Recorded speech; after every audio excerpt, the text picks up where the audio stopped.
Hello, Jason Gomes again. So I wanted to explain some science and some spirituality and give you some drawings and some examples of exactly what I'm talking about.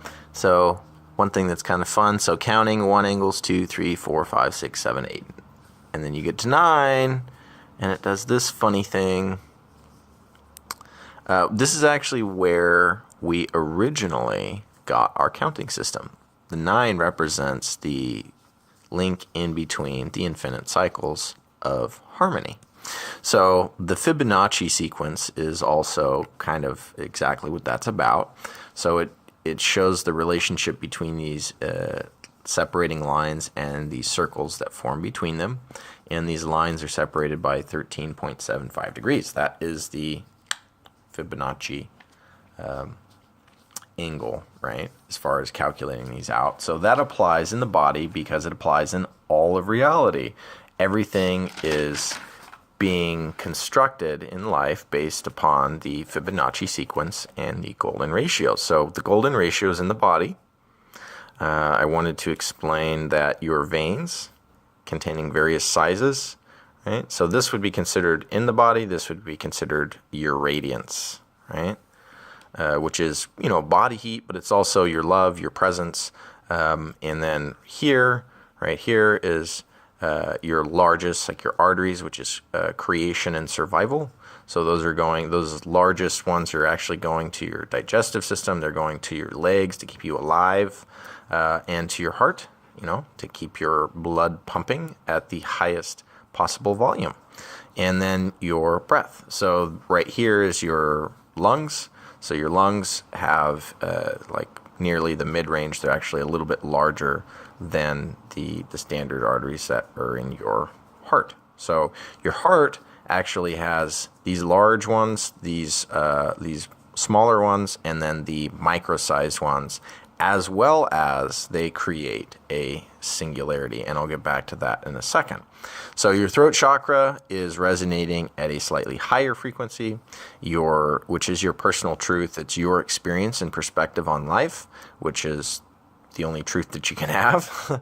Your imagination, which is the third eye, which is a combination of what you see here and what you see here. It's what your words are, and your spirit, which is actually more to do with your imagination and your survival blending together.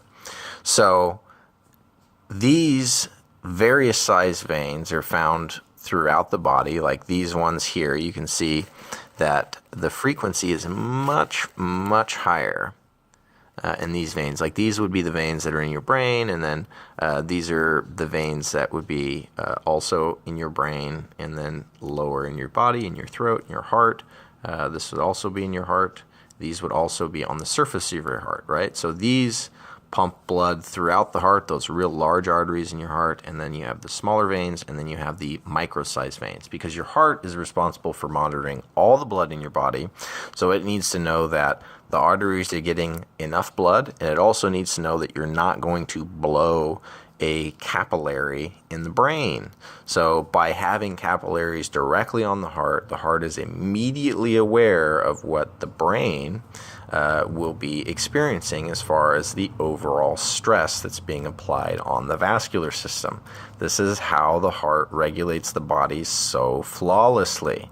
It is connected to the largest, the smallest, and it's right in the middle. And like I said before, it's beating and creating a singularity. Now, these are Trinity symbols. So if you imagine the blood flowing, well, that's exactly what happens, except there's 4 valves. It flows in, right? So 1, 2, 3, 4.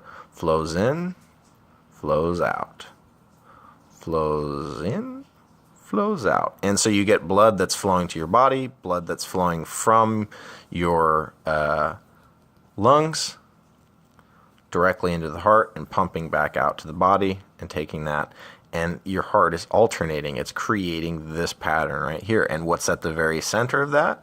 Well, unlike all these where blood is spiraling through a tube, this is actually in its own vortex. So the heart, the strongest muscle in the body, is creating high blood pressure and pumping that high blood pressure directly into a vortex, which creates this, even if it's a single water molecule spinning around itself, it's a singularity.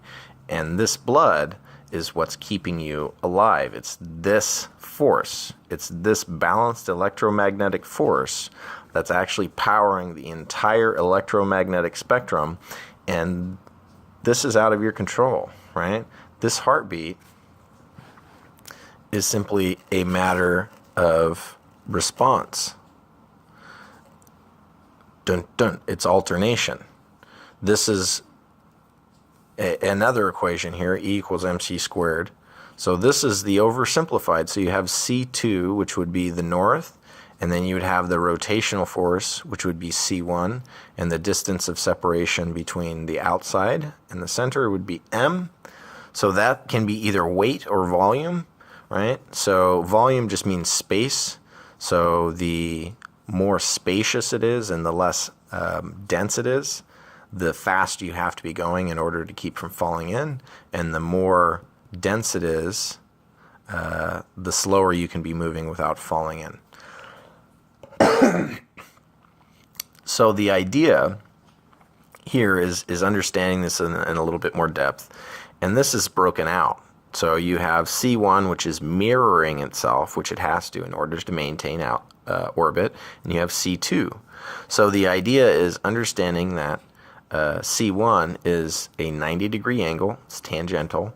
And it's divided between the sine theta and cosine theta, which is 45, right? So if it's perfectly divided between a 90-degree angle between sine and cosine, you have sine of 45 is 0.707106, cosine of 45 is 0.707106, so they're identical, which is important to keep in mind.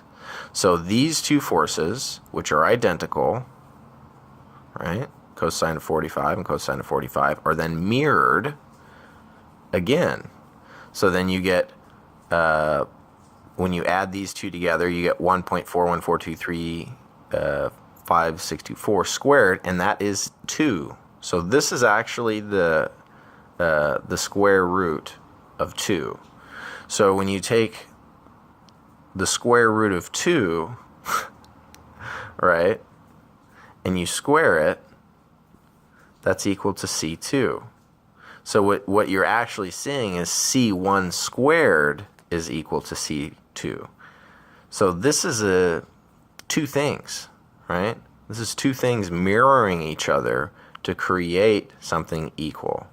So if you're talking about the Trinity, it would be the Father, the Son, and the Mother, or the Father, the Son, and the Holy Spirit, however you wanted to consider that. But the reality is this right here is equivalent, but it's not the same, right? It's equivalent, but it's not the same. This really should be E equals mc1 squared times c2. Even though they're identical terms, they should be separated so that you don't get this confusion of singularity instead of duality. It's not even duality. It's actually a trinity. It's two making a third, right?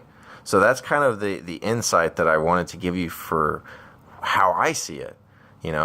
Like if men and women come together, if we use all of our collective, power, we can do anything. And as long as we stand divided or stand like it's this us and them, it's not us and them. It's me, you, and what we do together, right? It's me, it's you, and it's what we do together. There is no us and them. It's we. And it's always been we, and it will only ever be we. And the more they try to divide, is because they're just trying to take. They're trying to take from people what doesn't belong to them. And I really would love for people to open up their eyes and see that your veins, not only are they pumping blood, but they can be constricted due to stressful influences like terrorism on TV. And just like any instrument, they need tuning. They need your love. And I just want to provide you tools and reasoning for you to care about this stuff. You really should care about this stuff. And I hope that this brings you some level of insight that makes you realize that you can be very, very, very intelligent and still believe that everything is completely connected and that we're all one.